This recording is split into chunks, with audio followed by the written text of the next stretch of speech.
Hello everyone and welcome to another Top 5 Records video and another one in the series in which I'm taking a closer look at the full body of work of Led Zeppelin.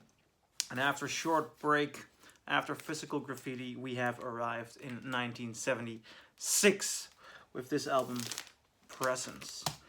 Now, there is something odd with regard to this record and my experiences because I am not sure, but I believe this was the first Led Zeppelin album that I ever listened to.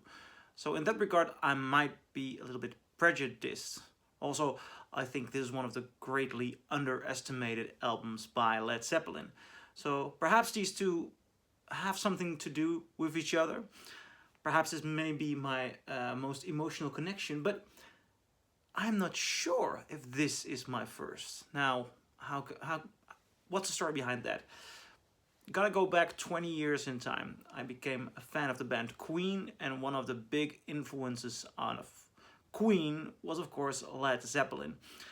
And the first time I got introduced to Led Zeppelin, consciously, because obviously I must have been hearing songs on the radio, family members must have played songs. I can even remember, in hindsight, that there was this DVD box in the early 2000s that contained several shows. I believe it contained some of the Earl Scourt shows, some of the Knepworth show, and I believe family of mine put that on, and I was too young to connect to that at that age, or it just didn't hook to me, and it was really this beer drinking tough man kind of music. And well, when I was 10 or 11, I definitely was not that.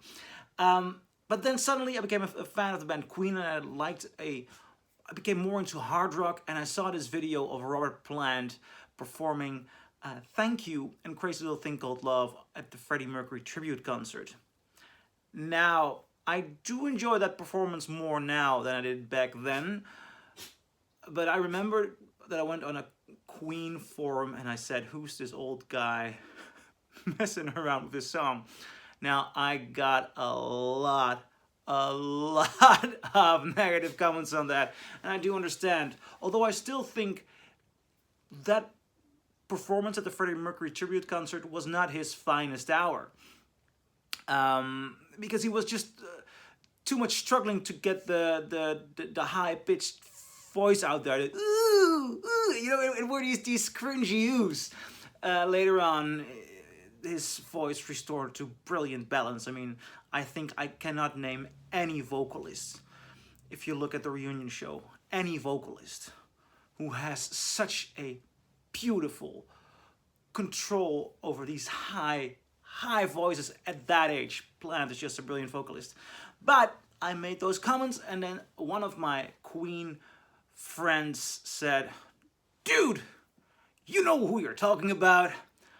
And he sent me 2 CDs.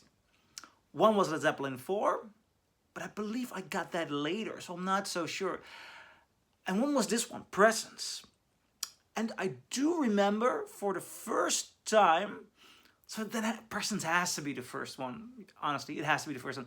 I do remember putting it on and being impressed, but also thinking, because I was a big fan of Queen 1 and Queen 2, I heard the competition. You know, I heard, oh yeah, they do this mythical Lord of the Rings hard rock, very strong. And I was, you know, you're young.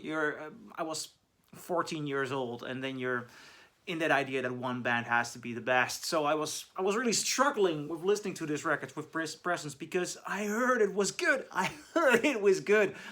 But I found it hard to embrace it, because so foolish looking back now, but it felt like betraying the band Queen, though obviously it's not. Now, a couple of years later, I believe even 10 years ago, so 10 years in between both timeline stories of my personal experience, I found this German copy of Presence.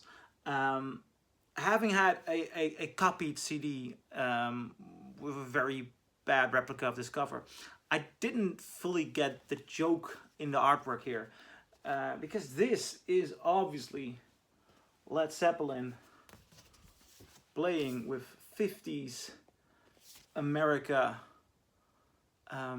ideals, basically, and family life, the golf course, this horrible thing, this horrible swimming pool photo. It's an interesting design, but more so, this is an interesting record, and more than just interesting, I think this is the big last gun of Led Zeppelin, and I think it's one of those way too often overlooked records. Basically, all these songs are clear, good, hard rockers. I think this may be their most consistent album since Led Zeppelin 4. I mean, I love Houses of the Holy. It's a great album. Very, very good. And I love Physical Graffiti, obviously. I think it's one of the best double albums ever. But this is consistent powerhouse. This is a consistent powerhouse of hard rock. And for all the great songs that are here, I even think my favorite has to be Achilles' Last Stand. I mean, just the driving force of that song, the rhythm, the daring, roaring guitar, and just the freedom in the voice of Rod Plant. And that's just so bizarre. Rod Plant just got out of a car accident and he was badly injured. And he sang this song out of a wheelchair in these Musicland studios in Munich, which are a horrible, horrible, depressing place. Nevertheless, he feels so in control. He feels so free. It is just a mesmerizingly good performance. And I, for the life of me, do not understand why this record doesn't have more acclaim. I think I do, though. Speaking about I think I do, this is a great, brilliant, good hard rock record. But Led Zeppelin's big competition is Led Zeppelin at this point. I mean, after 1, 2, 3, and 4, and that's one of the silly things I did in my review, because this is part of a review series of the Houses of the Holy. That's a brilliant album as well, but it comes straight after 1, 2, 3, 4.